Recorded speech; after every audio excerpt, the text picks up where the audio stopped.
Assalomu alaykum, kanalimiz obunachilari, bizni kuzatib borayotgan yurtdoshlar.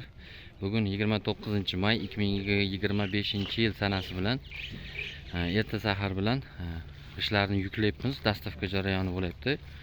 Ishlarimiz demak Jizzax viloyati Baxmal tumani O'smat shahriga yuklanyapti. 2000 dona buyurtma berishgan 350 markali bloklarimizdan yuklab jo'natishni boshlayapmiz. Demak, ushbu bloklarimiz razmerlari 20-30-60, og'irligi 12,5 kg, eng sifatli oliy navli mahsulotlardan foydalangan holatda ishlab chiqarilyapti.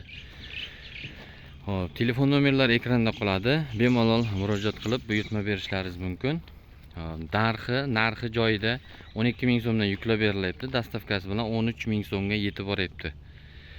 Manzilimiz Jizzax viloyati G'allaorol tumani Ko'kkumbazda ishlab chiqarilyapti. Albatta tushirish jarayonidan ham video qilamiz. Qurilish jarayonidan ham bizni kuzatib borishda davom eting. Kanalimizga obuna bo'lib, videoga like bosishni unutmang. G'allaorol penoblok eng sifatlisini taklif qiladi. O'smatdagi tushirish jarayoni bo'lyapti.